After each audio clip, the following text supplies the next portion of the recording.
Sa baryo ng Malindig, isang tahimik na lugar sa paanan ng bundok Banahaw, may isang matandang balete na iniiwasan ng lahat. Ayon sa matatanda, ang punong iyon ay tirahan ng isang engkantada na minsang inibig ng isang albularyong nagtangkang kontrolin ang kanyang kapangyarihan. Sa kanyang galit, isinumpa ng engkantada ang buong linya ng albularyo. Sino mang supling nito na lapitan ang punong balete ay hindi na makakabalik. Pero gaya ng karamihang kabataan, hindi naniniwala si Lino sa kwento-kwento. Bagong lipat siya sa Malindig kasama ang kanyang ina matapos silang iwan ng kanyang ama.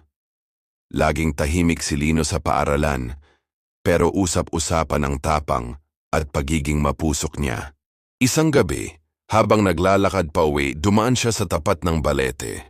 Narinig niya ang isang iyak ng batang babae, malamlam, parang humihingi ng tulong. Walang ibang tao, kaya pinilit niyang hanapin ito. Sa ilalim ng buwan, pumasok siya sa bakuran ng balete, tinawag ang boses. Miss, nandyan ka ba? Walang sagot, kundi isang mahinang alingaw-ngaw ng kanyang sariling boses. Miss? Miss? Paglingon niya, may nakita siyang batang babae. Puting-puti ang damit, mahaba ang buhok na katalikod. Nilapitan niya ito. Ayos ka lang? Anong pangalan mo? Dahan-dahang humarap ang bata. Walang mukha, isang itim na hukay lamang kung saan naroron dapat ang kanyang mga mata, ilong at bibig. Napatras si Lino pero huli na. Ang paligid ay unti-unting nagdilim. Ang mga sanga ng balete ay bumaba, waring yumayakap sa kanya. Narinig niya muli ang iyak, pero ngayon malinaw na. Hindi ito paghingi ng tulong. Ito'y tawa. Nang magising siya, nasa loob na siya ng bahay nila, nanginginig at putikan ang katawan. Ang ina niya ay umiiyak sa tuwa, pero may takot sa mga mata. 3 araw kang nawala. Akala ko hindi ka nababalik. Ngunit si Lino ay hindi na ang dati. Tahimik pa rin siya. Pero gabi-gabi bago matulog, nauupo siya sa tabi ng bintana. Nakatingin sa direksyon ng balete.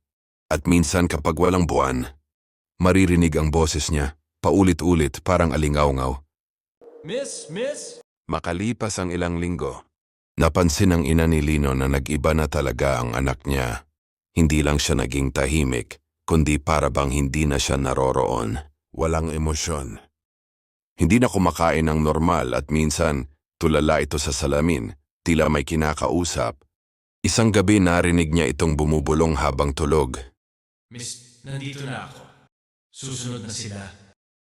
Kinabukasan, pumunta siya sa albularyong si Mang Enong, isa sa pinakamatanda sa baryo.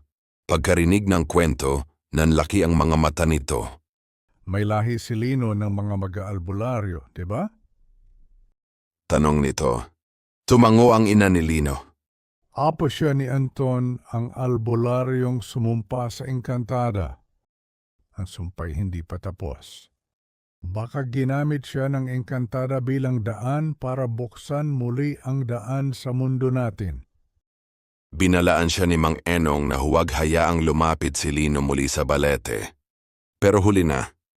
Nang gabing iyon, wala na si Lino sa kanyang kama. Buksan man nila ang lahat ng bintana at pintuan para bang naglaho ito. Sa huling pagkakataon, narinig muli ng ina ang kanyang anak sa labas ng bahay. Miss, nandyan ka ba? Lumipas ang mga taon, ang balete ay tuluyang tinabunan ng mga damo. Pero mas marami na ngayong nawawala sa baryo, mga bata, kabataan kahit matatanda.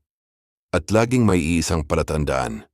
Sa tuwing may nawawala, may makakarinig ng boses malapit sa punong balete, pamilyar, mamungtinig na parang batang naliligaw. Ngunit hindi ito sigaw ng tulong, ito'y paanyaya. Miss, nandyan ka ba? Babala ng kwento. Kapag may narinig kang bumubulong sa gabi, hindi mo dapat sagutin ang tawag. Kahit mukhang inosente, dahil baka hindi ka na makabalik.